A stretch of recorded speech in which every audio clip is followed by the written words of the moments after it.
Welcome to the FamilyDeal.com 7 Sports Game. I'm your host, Justin Rose. Tonight on the show, we'll take a look at how Gary Woodland captured the U.S. Open title at Pebble Beach. We've also got Detroit News Pistons beat writer Rod Beard in studio to talk Pistons draft option. And of course, it's Father's Day. Happy Father's Day to everybody out there. My dad is here for a little TV fun, so we'll get to that in a little bit. But first, let's talk about the Tigers. There have been brighter days in Tigers history, of course, but the weather certainly doing them no favors either. Fathers and their children who braved the rain and cold today for the Father's Day edition of Tigers baseball should be applauded for going down to Comerica Park, mostly because they braved those elements, but also because they didn't get to cheer for much today. The Tigers rocking that powder blue cleats, uniform, socks, the get up for Father's Day. It's for awareness of prostate cancer as well. Can't forget about that. Indians jumped out to a 2-0 lead on a Spencer Turnbull who had pitched for the Tigers today. Jason Kipnis makes it 4-0, a 2-run blast there.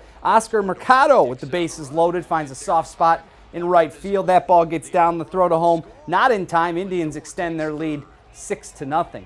Well, the main reason the Tigers offense struggled so much today was Indians pitcher Trevor Bauer. He was sensational.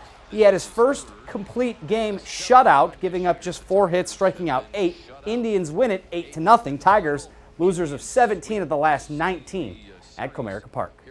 But a frustrating day. There's the little things that I think about more than anything else, and I talked to the club about it, and it's about, not running balls out and all the little things that, to me, are unacceptable around here. That today we had a couple of those happen. So that's the stuff that I apologize for. That's not the way we play the game. We run balls out. We do all those little things, and today just wasn't one of those days. And whether it's getting beat down too many times in a row, I don't know, but we got to fix that. So we had a conversation, and I think it will be okay.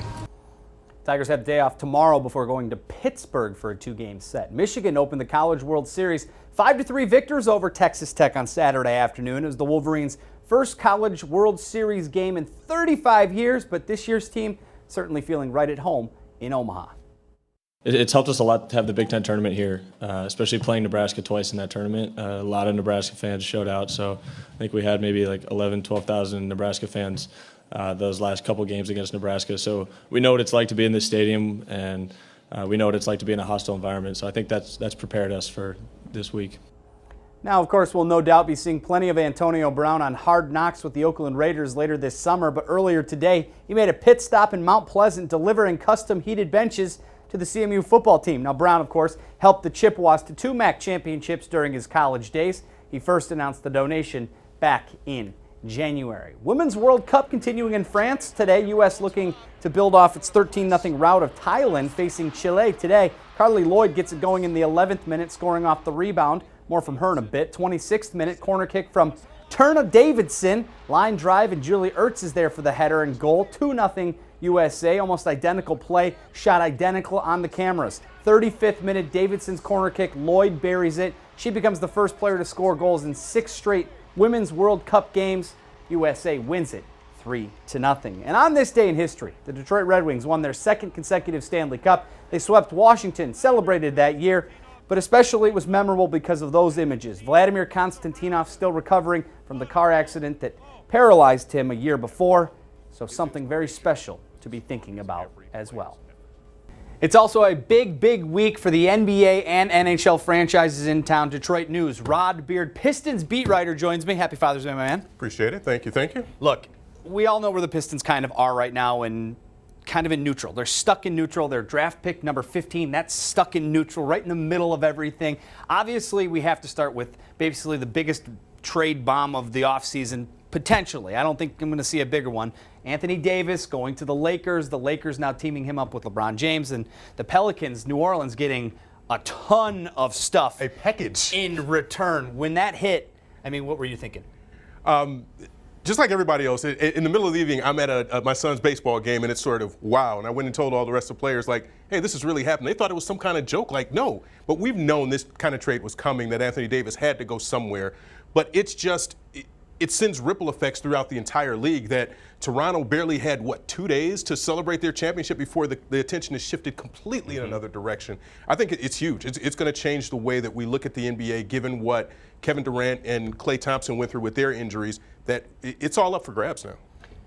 Is it a risk for the Lakers, or is this like one of those? Because Anthony Davis is a free agent after the year. Is this kind of a trial process? Is LA somewhere he wanted to stay? How does that make sense for the Lakers to give up 3 first-round picks? And this year's and the core of their roster. But he's a clutch sports guy along with LeBron, and so that marriage was meant to happen. It was going to happen at some point. The Lakers had to do it because they had to be relevant. They had to be contenders, and I think what maybe pushed this a little bit was them getting number 4 pick in the draft and jumping in the lottery the way that they did. But the other piece of it was seeing what happened with Golden State, with those injuries, that the West is suddenly very wide open. And if they can make this trade and they can add a couple of pieces in there, they can be right there in contention with the Warriors, with Denver, with Portland, with everybody else in the West. Yeah, and how many years is it going to take for New Orleans to be in that name? I mean, you're getting Zion. You're going to presumably get one of the top, other guys in the draft. There's not a great deep draft, I don't think, but you're going to have 2 of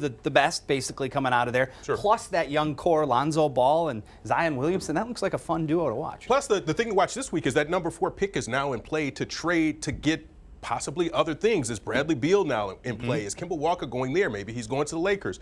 There's a lot of other ripple effects for it, but the Pelicans did themselves very, very good in this trade that they got their one superstar and broke it off into 3 or 4 other pieces that will be usable, and then those 3 draft picks are going to help them to restock everything that they've got. It's the same thing that people have said about Blake Griffin, that maybe the Pistons should break that off and try to rebuild around that, or break Andre Drummond off and seeing what the market is. So I hear that stuff, I understand it, but those guys are not Anthony Davis. It's a completely different conversation. I was going to say, I don't think you're going to get 3 future first-round picks for Blake Griffin at this stage of his career. Look, Pistons at 15, are they in a spot where they move up? Are they moving back?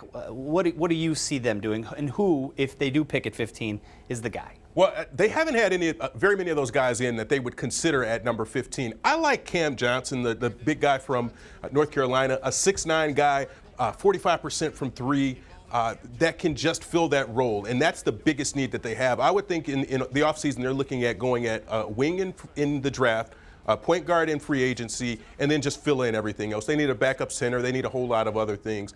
Don't look past them trading down a little bit, maybe getting a lower pick in the first round, maybe 20, and then getting a second-round pick in 2024, or who knows what. But I think they have to accumulate some assets and restock the cupboard and get some other guys that can help out as soon as they can.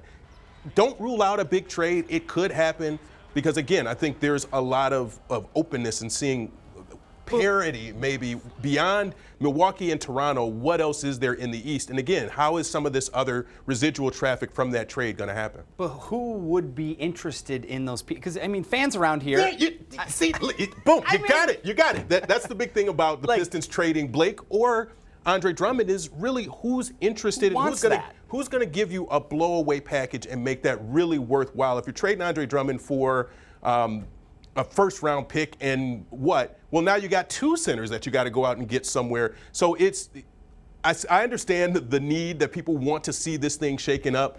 This just isn't the market. And I think the front office's tack in all of this is, let's just get some of these contracts off the books and rebuild on the fly. You might see another 8 seed, 7 seed sort of season, and Vegas had them at 34.5. If you're into that type of stuff, 34.5, go a little bit above that. I think they'll. Yeah. If what are they really losing from this season? True. I think that would put them 7 games below what they won this season. I think they'll be a good enough team. I'm not saying they're going to be a contender at all, but they'll be a good enough team to win 34 games. So they're going to be a contender. You heard it here first. I'm just kidding on that.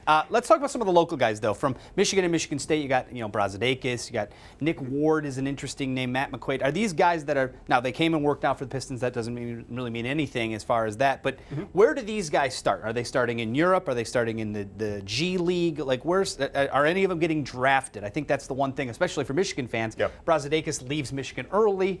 Not a terrible move necessarily, but will he hear his name? Well, Brazdeikis is the guy that I think might get drafted highest out of it because he's got the size, he's got the skill set, that he can be kind of a smallish, versatile 3. Matthews was the guy that people thought was going to be, he had impressed so many people, and at the Combine, he was maybe the best defensive player there, and in some workouts he had done very well for himself, suffered an injury. He's going to be out for probably most of the season. Yeah. So Jordan Poole is the other guy that, Maybe. He left early, why, too, yeah. Why would he come out unless he thought that he was going to get drafted? And second round doesn't mean that you're just going to be in the G League somewhere. You can get a guaranteed contract if you get in the right fit, in the right system. But for all of those Michigan guys, I think Brazdeikis is the one guy that gets drafted. And Nick Ward, you might see go somewhere on a free agent contract and work out for somebody's summer league team. Should be very interesting. He's coming back, though, because we're not done picking his brain, his fatherly brain. It is Father's Day, so the yearly tradition. My dad is here, and coming up next, we're going to dive in to the Rocket. There he is! There he is. Wave to the camera, Rick. Rocket Mortgage Classic, Michigan Baseball. That's coming up next on the FamilyDeal.com 7 Sportscape. Stay with us.